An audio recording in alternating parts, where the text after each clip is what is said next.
Welcome to Immigration Review, your weekly source for immigration case law updates and insights. I'm your host, Kevin A. Gregg, a partner at the Immigration, Medical Malpractice, and Business Litigation law firm Kurzban, Tetzelli & Pratt, back again to review the week's precedential immigration cases, rummaging through the decisions so you don't have to. This podcast is sponsored by Serenade eImmigration. My friends at eImmigration, the case management platform that simplifies immigration casework, have created an exclusive offer just for Immigration Review Podcast listeners. When you book a demo through the link in the show notes, get.eimmigration.com/IRP, they'll donate $25 to Casa Cornelia Law Center in San Diego on your behalf. Check out Casa Cornelia for all the good work they do, too. And that's not all. You can also receive a free upgrade to their complete plan. It's a win for your practice and a win for a great cause. Visit get.eimmigration.com/IRP to learn more and book your demo today, or of course, click on the link in the show notes. This podcast is also sponsored by Gonzalez & Gonzalez Immigration Bonds. Immigration attorneys. Once you've secured a bond, let Gonzalez & Gonzalez take it from there. In business and family-owned for 75 years, Gonzalez & Gonzalez helps other families post immigration bonds quickly, easily, and with full support every step of the way. Sure, you can post directly with DHS, but that means no guidance, no help when something goes wrong, and a 4 to 6 month wait for a refund. With Gonzalez & Gonzalez, families get hands-on help throughout the entire process and typically get refunds within 1 to 2 weeks of receiving the I-391 notice. Tired of being the point of contact for every bond question? Let Gonzalez & Gonzalez take those calls. They'll handle the paperwork, the system issues, and the family's concerns, so you can focus on what really matters, winning the case and helping your clients stay in the country. You can reach Gonzalez & Gonzalez at 833-409-9200. Their fee? Just 2% plus $40, and for bonds of $10,000 or more, they can defer the fee and deduct it from the refund. Financing options? They've got those too. Give Gonzalez & Gonzalez a call, check them out at immigrationbond.com, or click on their special link in the show notes. And as always, this show does not constitute legal advice and has no bias other than to keep you up to date and to enable you, my dear colleagues, to excel in court. So, without further ado, let's start the review.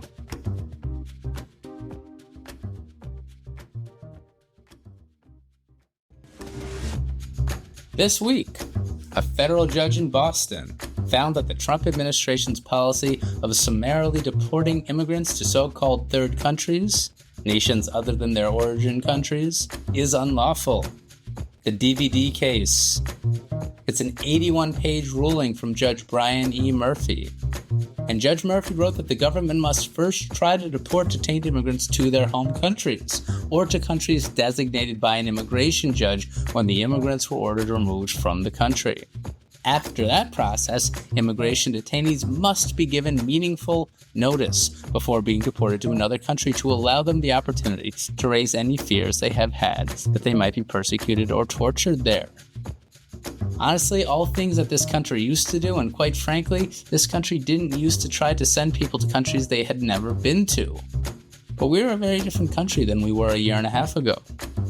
And all of that said, Judge Murphy stayed his order for 15 days as the federal government appeals and surely seeks a more permanent stay.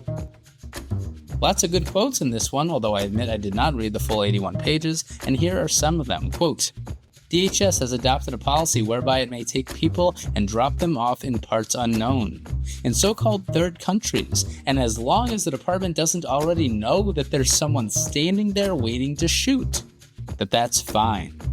It is not fine, nor is it legal, end quote. Quote, these shotgun arguments tend to betray that defendants have no consistent working model for how the immigration statutes operate, end quote.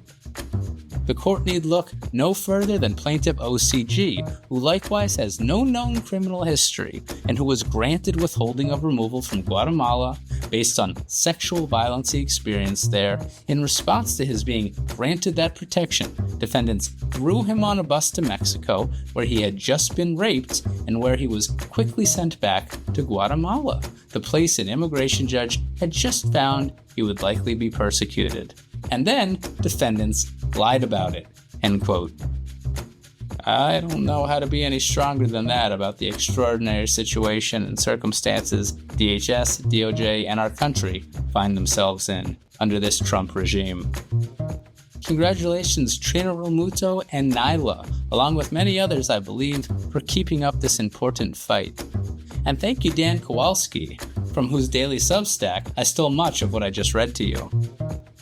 As for me, well, I've got 5 cases for you this week, and a lot of them are long. Strap in, get a cup of coffee, relax, do what you need to do, because we're diving in.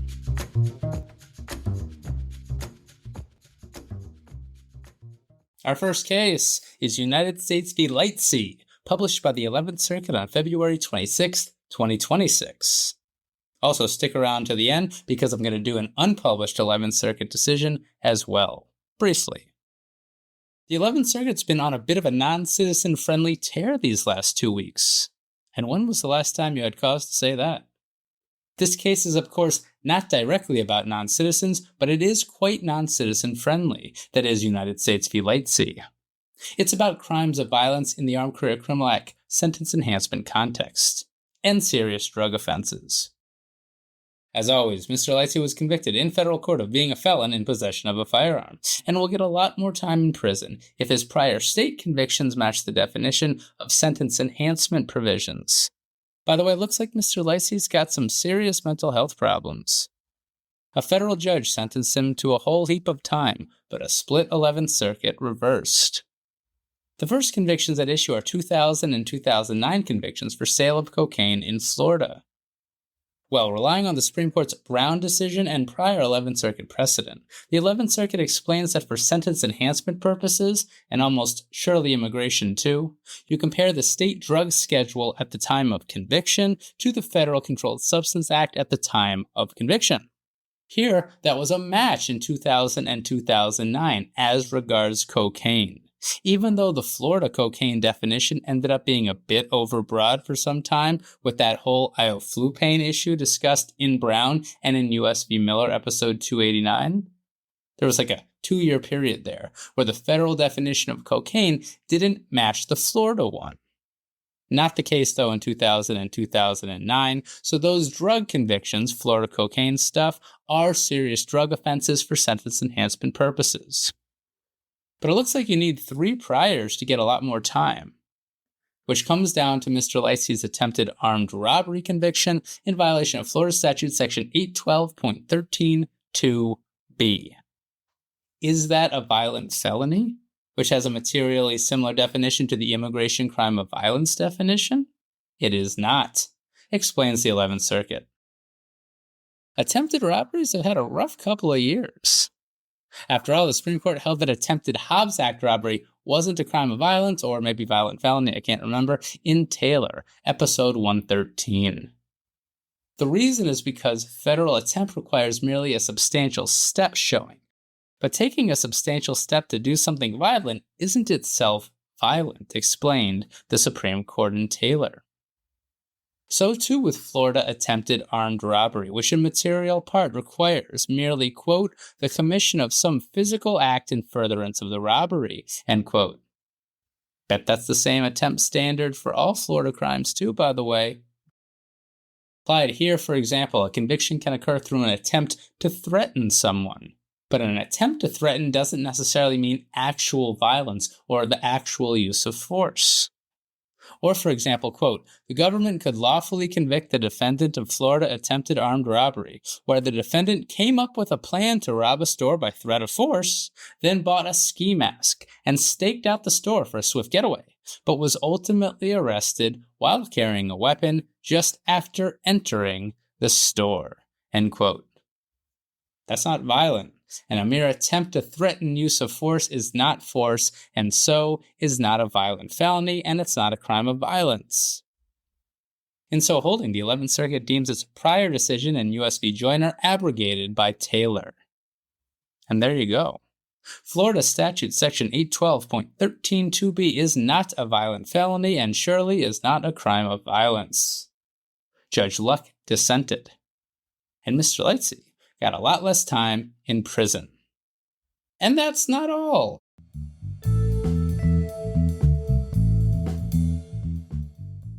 This week, the 11th Circuit also decided Mark Prada's Cuban parole case, possibly the biggest immigration issue not before the Supreme Court in 2026.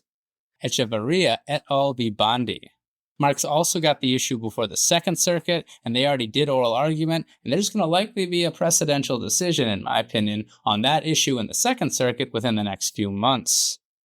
The issue is pretty complicated, but essentially the argument is that all iwis and anyone really who's ever been released from some sort of DHS custody in the United States, whether it's brief or in a detention facility or whatever, has been paroled within the meaning of the INA such that they can adjust to LPR status if, say, they're Cuban after a year or if they're married to a U.S. citizen.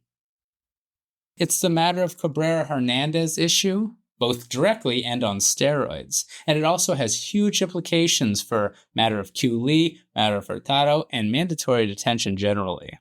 It's a big issue. Well, a bit surprisingly to me, the 11th Circuit decided the case in an unpublished order. It punted. It did, however, vacate the removal orders for Mark's clients, so that's something. But a lot of it was because oil is all over the place on the legal basis underlying whether they've been paroled or not, and so the court's going to give everyone time to figure it out. Importantly, however, the 11th Circuit held that it has jurisdiction to decide this issue. And that's a big deal, as Mark explains, because there's also a class action in the Southern District of Florida about this issue. So the 11th Circuit saying it has jurisdiction is pretty important to whether a district court judge in the 11th Circuit also has jurisdiction in that pending class action, right? And as I mentioned, the same issue is pending post-oral argument in the 2nd Circuit, so the jurisdictional decision will be important there too. What to do with your Cuban and other cases pending in immigration court where whether they've been paroled or not matters? Ask for a continuance based on the 11th Circuit's recognition in this case that even DOJ is still figuring it out and that potentially dispositive class actions and circuit decisions are pending. And that is United States v. Lightsey, with also a discussion of an unpublished 11th Circuit decision regarding a very important parole issue.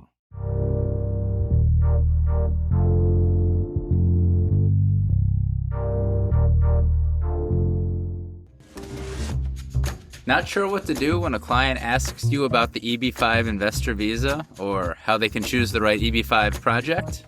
That's where EB-5 support comes in.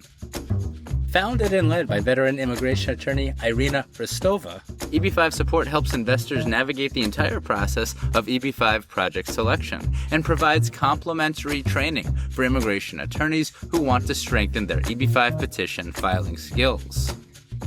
Visit eb5support.com. That's eb-5support.com. Or click on the link in the show notes. Access their online attorney portal for training tools and practical resources, or schedule a time to speak with the team. All project guidance is provided by FINRA-registered financial professionals, so you and your clients can proceed with confidence. EB-5 Support, where immigration law meets investment expertise. Securities offered through Sequence Financial Specialists. Doing business as Invest America. Next up is matter of Forjoe, published by the BIA. It's hard to say what the BIA's cruelest change to decades of immigration law has been since Trump returned. This one's right up there. The BIA has held that individuals who adjust to lawful permanent resident status can't get an INA Section 237A1H waiver, overruling matter of Agar from 2015.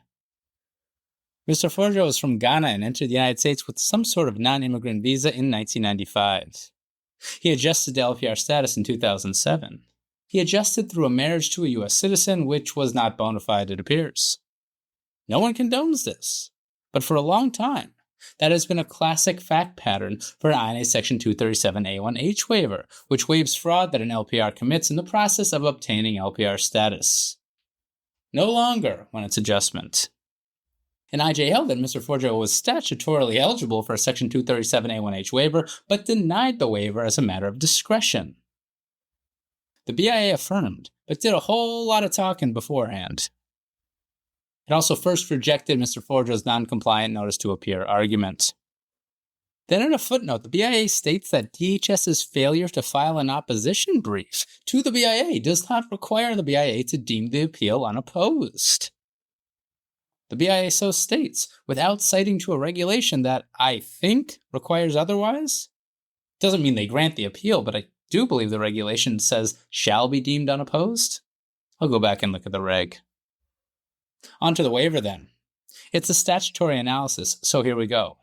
I&A Section 237A1H reads as follows, quote, "The provisions of this paragraph relating to the removal of non-citizens within the United States on the ground that they were inadmissible at the time of admission as non-citizens, described in Section 212A6CI, whether willful or innocent, may, in the discretion of the Attorney General, be waived for any non-citizen who is the spouse, parent, son, or daughter of a United States citizen or an LPR, and was in possession of an immigrant visa or equivalent document and was otherwise admissible to the United States at the time of such admission," end quote, with a little paraphrasing.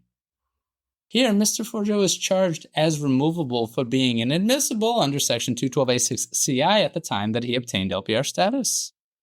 He has the qualifying relatives, and I'm assuming the BIA agrees that he was otherwise in possession of an immigrant visa because he did in fact have the I-130 approved. And as you'll note, no hardship required for this waiver. The crux of the next 10 pages, single-spaced, comes down to the phrase, "at the time of admission." For reasons that make no sense to me, the BIA cites to Loper-Bright to hold that it can review this issue, even though literally no one is making the argument that Mr. Forjoe is statutorily ineligible for a Section 237A1H waiver. It's literally not in dispute. So this is kind of like an advisory opinion? And I have no idea how Loper-Bright matters at all, but I'll leave that to you listeners. As we all know, the I&A defines admission as, quote, "the lawful entry of the non-citizen into the United States after inspection and authorization by an immigration officer," end quote. That's I&A Section 101A13A. The BIA holds that that means Section 237A1H's reference to "at the time of admission" only can refer to fraud that happens when someone enters the U.S. I imagine for the first time, as an LPR after getting their LPR status through consular processing abroad. The BIA goes through some legislative history to shore up its decision. Now, the BIA said otherwise in Ibarra-Vega. Straight up. The BIA now essentially agrees with BIA member Pauly's dissent from Aguirre. Read Aguirre for the contrary argument to make it to the circuit. To the extent that this is cruel, somewhat concedes the BIA, that's Congress's fault. Now, of course, reasons the BIA, its other case law, which harms non-citizens, is not affected. For example, adjustment of status still constitutes an admission for purposes of removability for having been convicted of an aggravated felony after admission. To hold otherwise would prevent removability, and we cannot have that, explains the board. It's almost literally the BIA's reasoning and defense of matter of Chavez-Alvarez, which again, it's saying remains good law. So too with Cubans who adjust status under the Cuban Adjustment Act without a prior admission. Matter of Espinoza-Gulot. Again, all still good law, because those decisions interpret an admission in a way that permits removal of certain non-citizens who adjusted in the United States and who then commit a removable offense. To hold otherwise would be absurd, reasons the BIA. But requiring the removal of people who made one mistake decades ago and who are great people who have built lives and families in America and who everyone would agree should be allowed to stay if given the chance to present their case, requiring their removal, not absurd. For Section 237A1H purposes, admission means, quote, "entry after inspection," end quote. It doesn't include in-country adjustment to the BIA. Quote, such interpretation permits a waiver only of fraud committed at the time of a non-citizen's physical entry into the United States rather than the time of his or her adjustment of status. End quote. And as so stated, Congress wrote quite the limited waiver at Section 237. Why would they spend all that time making such a narrow waiver? Having so held and completely changed a serious issue in immigration law, the BIA then performs a retroactivity analysis. Will this new rule affect non-citizens currently in removal proceedings who have literally conceded removability to apply for this waiver, who are now no longer eligible? It will not, it seems. Too cruel and too big of a change to apply retroactively, reasons the BIA. So it's only applying prospectively. But what does that mean? Now, it means it doesn't apply to people like Mr. Forjoe, who already had their case decided, but what about other people? Like some of my clients, who are currently in removal proceedings and pursuing the waiver, waiting for their individual hearing. I assume it doesn't apply to them, but this decision is not clear. And what if you are currently in removal proceedings, but you haven't yet asserted this release? Does this new rule apply to you? I think more guidance would be deserving on this. But the BIA provides less than a page. I think that this new rule definitely applies to all new NTAs going forward, but I don't know. I suppose there's an argument that even if the adjustment of status fraud happened before this decision, that's not covered either, and they remain eligible for Section 237A1H waiver in future removal proceedings. I look forward to discussing this in the future. As it doesn't apply to Mr. Forjoe, query how it is procedurally proper for the BIA to issue this decision then, particularly when no party or the IJ was making this argument. But in any event, on to whether the IJ was correct to deny as a matter of discretion, which is what actually happened below. The IJ was correct, said the BIA. The BIA does not note that this is de novo review, as the BIA so often does when it's overturning an IJ's discretionary analysis. Nowhere does the BIA mention this, as it has done so often in other cases of late, at least not that I saw.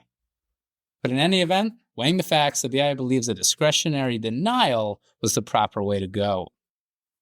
In one corner, quote, residents in the United States for over 30 years, United States citizen children, and long-time employment and payment of taxes, end quote. In the other corner, marriage fraud over 20 years ago. Remember, no hardship required for this waiver. But also weighing against the grant here is the fact that Mr. Forjoe apparently misled immigration officials over the last 20 years until it became known, which who knows, maybe happened when he tried to naturalize or something, unclear. Quote, the immigration judge permissibly found that the respondent's repeated misrepresentations to government officials lessened the significance of the equities he accrued while residing in the United States with the status he obtained as a result of those misrepresentations. End quote. And let's be honest, that's almost always going to be the case in a Section 237A1H waiver matter. Now, Mr. Forjoe also applied for a fraud waiver, I guess concurrently with an adjustment of status application filed by his current different U.S. citizen spouse? Well, I'd think that in addition to the fraud problem, we'd have 204C issues. Also, if they just denied a Section 237A1H waiver as a matter of discretion, that would seem to kill the Section 212I waiver as well, right? Nevertheless, the BIA, noting now that it's de novo review, says that the extreme hardship to the U.S. citizen spouse is not present here. A showing required for Section 212I waivers, but not 237A1H waivers. The argument is that the U.S. citizen wife was previously in an abusive relationship and so will suffer extreme emotional and psychological hardship without Mr. Forjoe. Also, if his wife and their children join him in Ghana, they'll suffer severe financial hardship. Insufficient to the BIA. Both Mr. Forjoe and his wife have, quote, significant annual salaries, end quote, and are eligible for Social Security when they retire. They also own a home. The wife has her own health insurance. So it won't be too bad without Mr. Forjoe, reasons the agency. And, not really tangling with the whole thing about the prior abusive relationship and what that does to an individual, the BIA notes that separation always causes hardship, so it's not extreme here. Again, in my reading, almost everything the BIA said in this decision is kind of an advisory opinion that doesn't have anything to do with disposing of the case. Yet it probably binds. That's a pretty heady administrative law question that I don't know the answer to. And it's a really, really bad decision for non-citizens. And that is matter of Forjoe.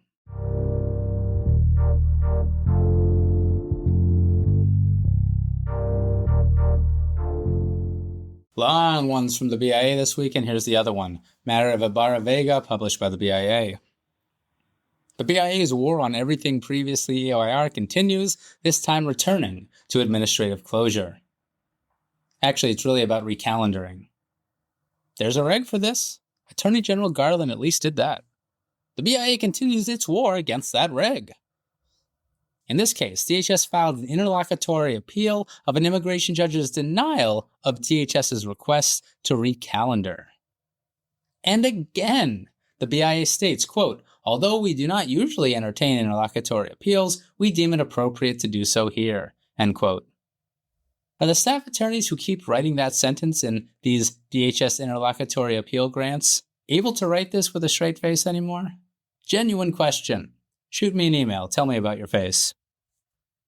In this case, it all started in 2010 when proceedings began. Then in 2013, DHS filed a motion to administratively close. That was granted. And in 2018, Ms. Ibarra-Vega filed a U-Visa petition, surely because she was a victim of a crime and asserted that she had assisted law enforcement. And maybe she did. The BIA gives us no reason to doubt the approvability of this U-Visa. But USCIS and other backlogs are so significant that 7 years later, 7 years after filing the U-Visa application, it remains unadjudicated.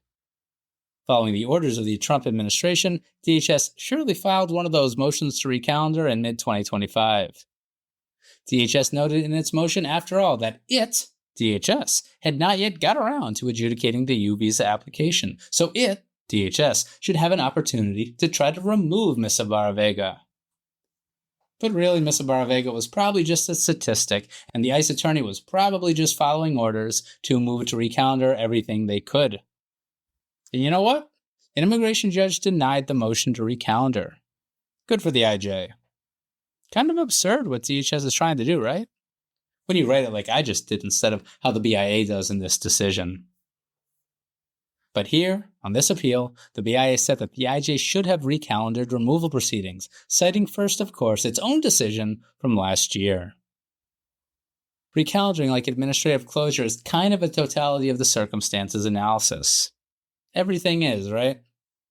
And, quote, in matter of Sanchez-Sosa, we held that as a general rule, there is a rebuttable presumption that a non-citizen who has filed a prima facie approvable U-Visa petition with USCIS will warrant a favorable exercise of discretion for a continuance for a reasonable period of time, end quote. So how on earth does Ms. Ibarra-Vega lose? Well, it comes down to what is a reasonable period of time to the BIA.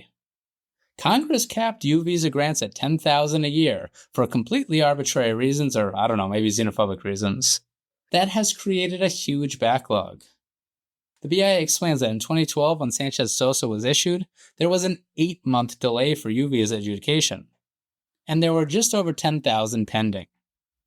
Now, there are over 250,000 pending, explains the BIA, although surely that's in part because of the arbitrary cap, right? It's multiplied and multiplied. But all that now means that there's over a 2-decade wait for a U-Visa. What a mess. These are people who have been the victims of crimes and who have helped law enforcement in the prosecution or investigation of those crimes. But as such, because DHS wants to recalendar and try to remove her for reasons that have pretty much nothing to do with Ms. Ibarra-Vega personally, DHS should be given that opportunity, explains the BIA. Now, of course, the new regulation does not put a thumb on the scale of DHS in the admin closure or recalendering analysis. As I believe I've mentioned in the past, though, the BIA has created one anyway. Quote, DHS wants to recalendar the respondent's case to bring these removal proceedings to a conclusion on the merits. We have repeatedly held that a party's interest in bringing removal proceedings to a close on the merits is a persuasive reason to move forward with the case, end quote. Of course, 999 times out of 1,000, that party is DHS. So with all these U visa delays ahead and with the proceedings already closed for 13 years, it's all too much for the BIA. And somehow we still have 5 pages to go. Well, not that I think it would have mattered here, but the BIA does note that Ms. Ibarra-Vega didn't submit evidence of her prima facie U visa eligibility in her recalendaring opposition. She should have, let's be honest, as prima facie eligibility is always important for continuances of any kind, and particularly collateral relief. But nowhere is it really being mentioned that, as DHS is filing the motion, they have the burden. Nor did Ms. Ibarra-Vega submit evidence that DHS has made a bona fide determination of her U visa eligibility. She should have done that too, although also, and putting burdens aside, we all know that DHS was filing these motions like hotcakes mid-last year, and you didn't know how long you'd have to amass evidence and respond before an IJ ruled. All of that said, and so you distinguish your case in the future, quote, the absence of evidence demonstrating prima facie eligibility for the collateral benefit sought strongly militates against a grant of administrative closure, end quote. Then again, in the next sentence, the BIA says it wouldn't have mattered because the visa wait time is too long. What is too long for the BIA for administrative closure and recalendaring purposes? The standard is amorphous, quote, within a reasonably short period of time, end quote. And then, providing a very clear rule, very much unlike what it just did with retroactivity, the BIA states, quote, that absent unique circumstances specific to an individual case, administrative closure in excess of 6 months is presumptively unreasonable, end quote. Heck, I can get continuances longer than that. Come on, guys. So, cynics might worry that a USCIS that is working hand in glove with ICE to enable removals might have its processing times get delayed even more so as to undermine a continuance or administrative closure argument. A cynic would say that. But also, have you seen USCIS's Instagram account lately? This delay here is mostly Congress's fault because of that cap. It's not USCIS's, explains the BIA, so that doesn't help Ms. Ibarra-Vega. Might help your client, though, under different circumstances. Bringing back the policy concern at the heart of the vacated matter of Castro-Tum, which I'm confident the current BIA wishes remained precedential, the BIA states that, quote, the BIA and immigration judges have no authority to use administrative closure as a de facto extra statutory form of relief that effectively grants amnesty to thousands of removable non-citizens because they may be eligible for a visa sometime in the future, end quote. And of course, the BIA said alien. In a footnote, the BIA notes that DHS can defer enforcement of removal orders against bona fide U visa non-citizens, but I would note that I believe DHS is not doing that anymore, at least under this administration. Let me know if I'm wrong about that. The BIA believes that Congress is concerned first and foremost with DHS achieving removal, and so it can't put obstacles in the way, to paraphrase the BIA. And even though USCIS is also DHS, of course. Quote, applying the administrative closure regulation in such a manner unduly interferes with DHS's broad statutory authority to prioritize the removal of some and to deprioritize the removal of other non-citizens, end quote.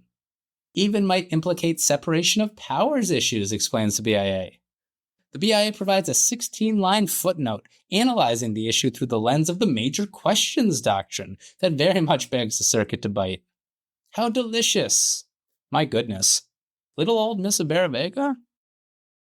Quote, on remand to the immigration judge, the respondent may be able to establish her eligibility for some form of relief from removal that the immigration judge has jurisdiction to grant. Or she may be ordered removed from the United States, end quote. Do or do not. There is no try when it comes to removal. What would Yoda do? And that is matter of Ibarra-Vega.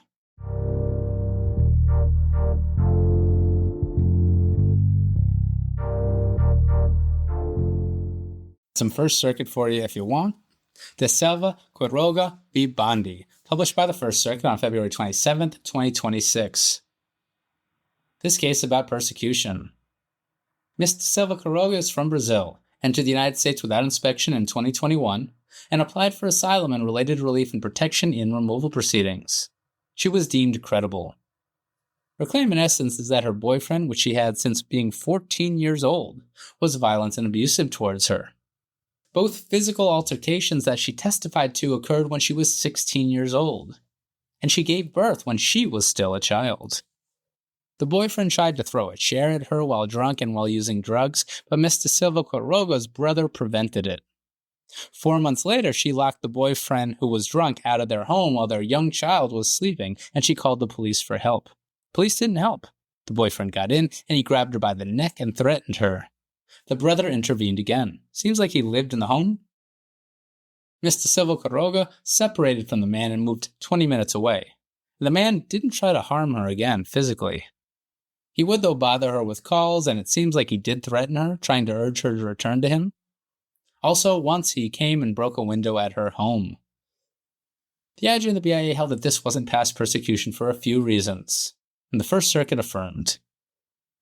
A past persecution finding is, of course, a big deal in asylum world and goes a long way to winning a case. Quote, "To constitute persecution, harm must rise above unpleasantness, harassment, and even basic suffering." End quote. The First Circuit agrees that these two events of physical aggression and the other stuff is insufficient, even considering that it happened to Ms. de Silva-Queiroga when she was a 16-year-old child. And in the First Circuit, after all, quote, "age can be a critical factor in determining whether petitioner's experiences cross this persecution threshold." End quote. No lasting injuries, though, for example. No medical attention. Not even really consistent harassment, explains the court. Kind of vague threats. All undermines a past persecution finding. Plus, the BIA also properly considered her young age at the time, so that argument's out. The BIA did the correct analysis, explains the First Circuit. Without past persecution, Ms. de Silva-Queiroga's in trouble, and the court doesn't see a well-founded fear claim to get her asylum.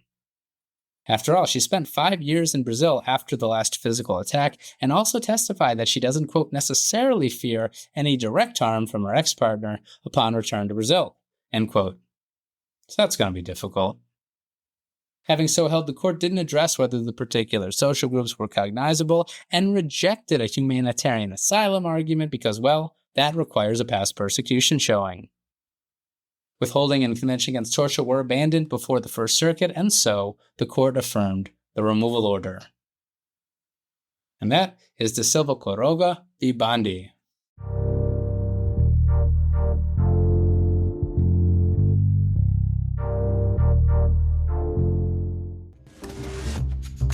Picture this. It's 10 p.m. on a Friday. You finally sit down to dinner when your phone rings. A panicked client just received a USCIS denial and has no idea what to do. And you answer because that is what immigration lawyers do. The truth is, you don't have to be the one answering every single time. Staffy Live gives you 24/7 bilingual intake specialists who handle those urgent calls with the same empathy, precision, and professionalism that your clients expect from you. And with Staffy Outsourcing, the casework that absorbs your nights and weekends disappears from your plate. Document collection, forms, evidence, packages. They prepare everything. All you do is review and submit to USCIS. I-130s, I-45s, waivers, adjustments, and more than 18 additional immigration case types.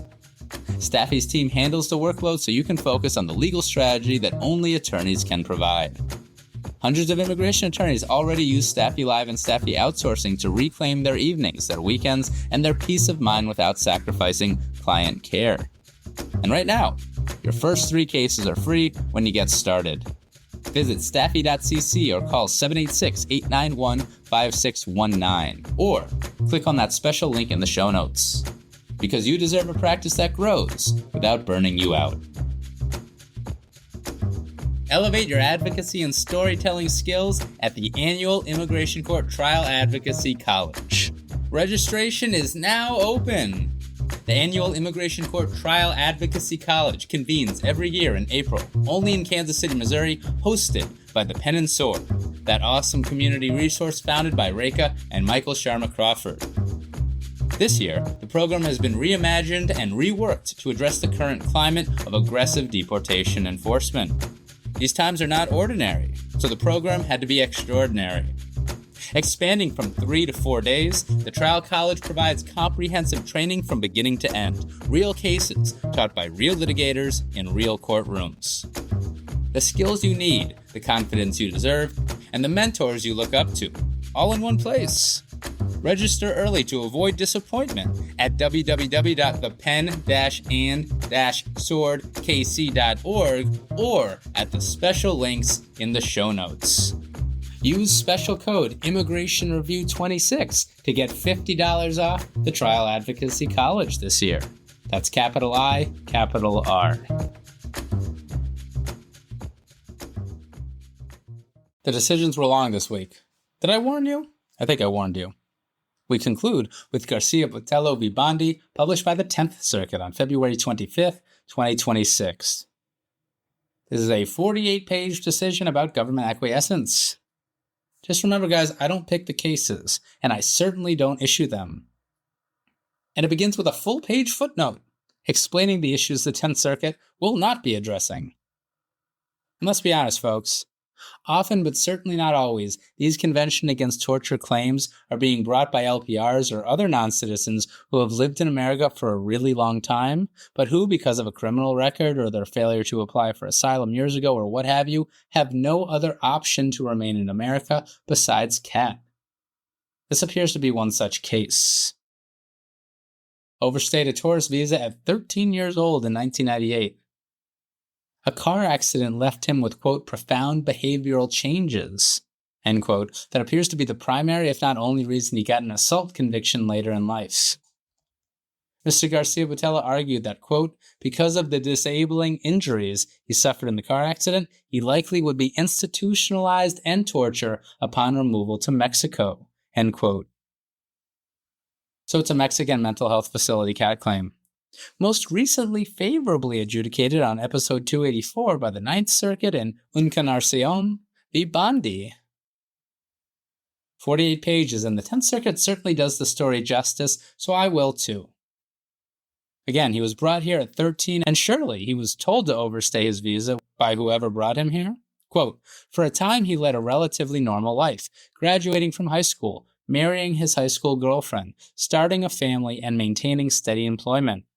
In 2009, however, he was involved in a serious car accident, end quote. He was ejected from the passenger seat of a fast-moving car.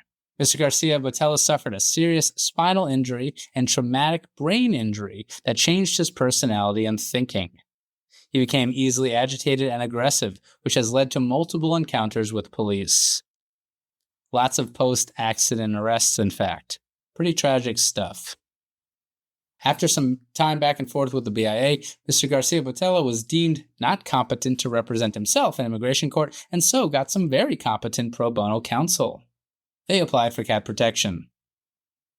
Boiled down, Mr. Garcia-Botello fears that he'll end up on the streets in Mexico, given that he is disabled and has no one in that country, and that due to his mental health, and it's violent at that, he'll end up forcefully placed in a mental health institution wherein he will more likely than not be tortured. Mr. Garcia-Botello submitted medical and psychological evidence, a letter from his mother, and country condition evidence. And among other things, the psychologist essentially testified that Mr. Garcia-Botello often can't care for or control himself.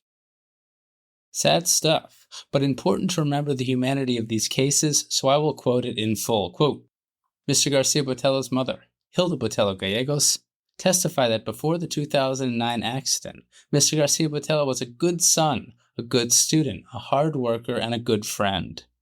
But she explained in the accident that son died, and a new son was born. She testified that Mr. Garcia-Botello is unable to live independently. Importantly, she testified that he often forgets to take his medication and that this has led to as many as 40 incidents in which she has had to call paramedics. Many of these episodes have also involved law enforcement, and some have led to arrests. End quote. No one can care for him in Mexico, the mother explained. The immigration judge denied. Even assuming it all, the IJ didn't believe anything indicated that the Mexican government or its officers would have a specific intent to torture Mr. Garcia-Botello.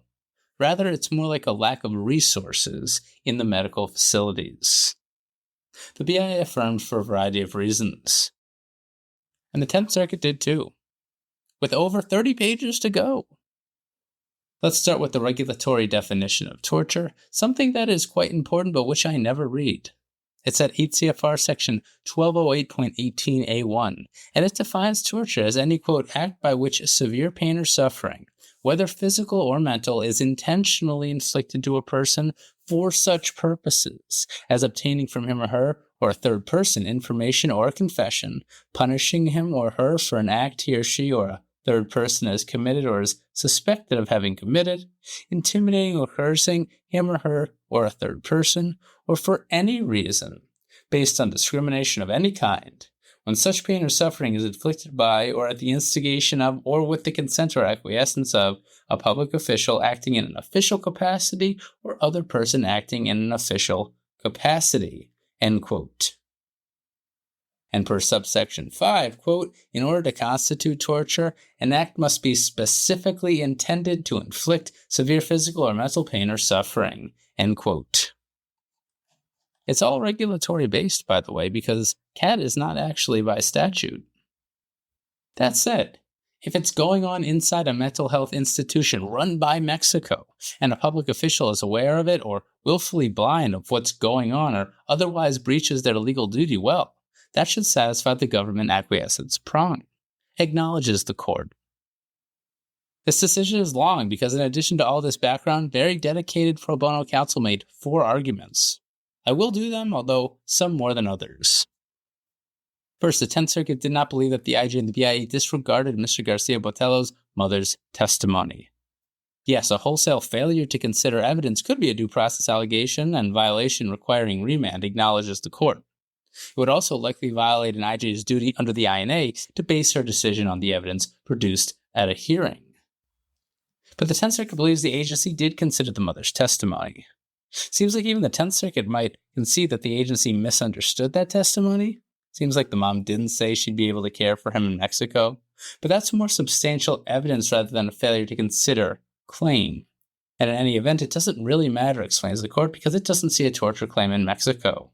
Which brings us to the other arguments. Yes, government acquiescence is satisfied either where a government official is doing the torture or where they're simply willfully blind to what a non-government official is doing. But here the BIA properly recognized that, explains the 10th. Honestly, not much analysis there. The court believes the BIA did enough recognizing and, I suppose, rejecting the country condition evidence of torture by private mental health employees and the Mexican government's connection to that or lack thereof. Moving on. It is not the case, explains the 10th Circuit, that just because one of those things listed in the regulation about torture occurs, and that just because the actor does it for a prescribed purpose, that the actor necessarily had the requisite intent to torture. This is often where the rubber meets the road in these cases. That is, to the court, it seems a torture showing could occur where a government official causes severe pain or suffering for the purpose of obtaining, say, a confession, and the official intended to cause the severe pain or suffering.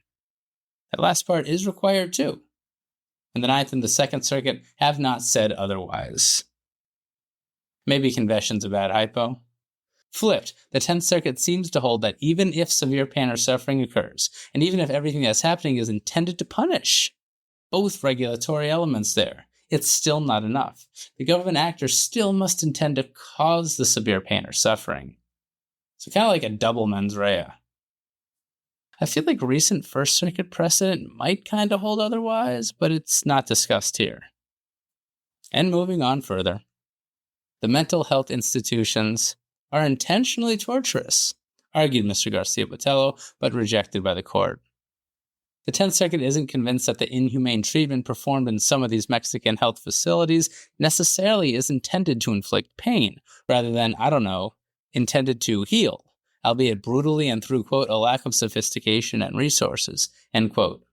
Like lobotomies in America in the 1950s, notes the 10th Circuit as an example.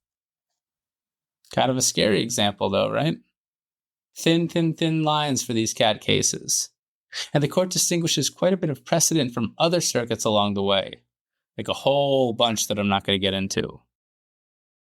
In a brutal sentence for CAT applicants, the 10th Circuit explains, quote, when someone seeking CAT protection can only point to harsh treatment, but cannot show that such treatment is the result of anything other than a country's economic and social ills, that person fails to show a specific intent to torture and cannot obtain CAT release, end quote.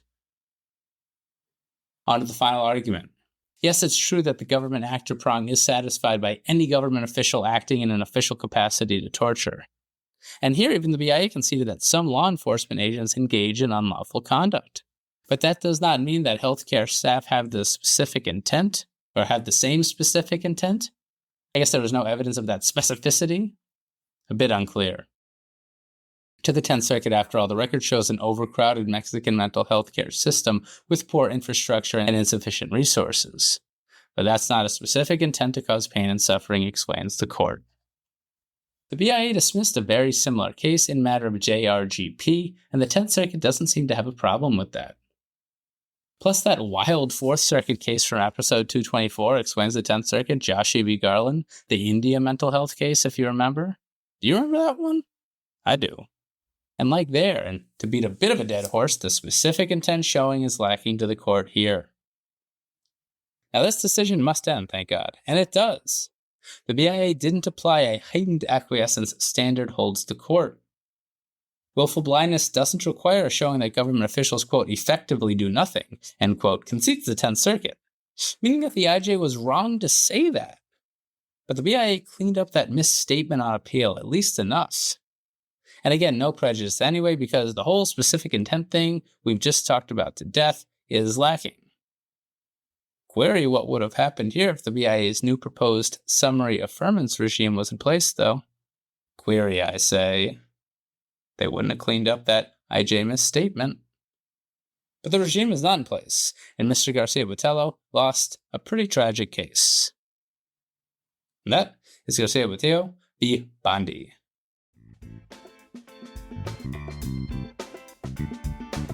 So there you have it.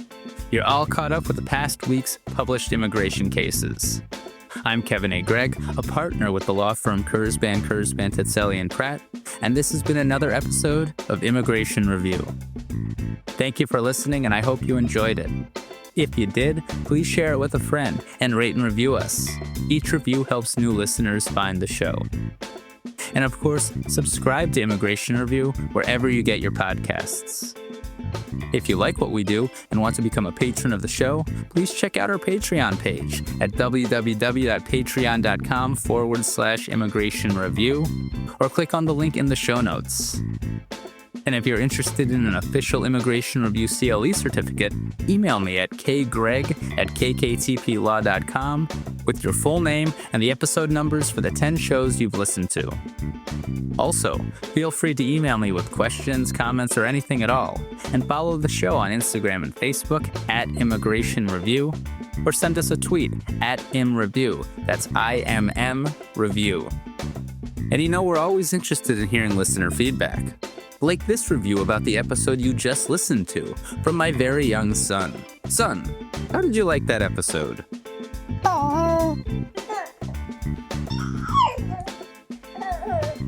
Indeed. If you, like my son, enjoyed what you just heard, again, please give the Patreon page some love, feel free to review the pod, reach out to me with your own kind sounds, or do anything else nice that your heart desires. I'll be back next week for a brand new discussion. Until then, I'm Kevin A. Gregg, bringing you the Immigration Review.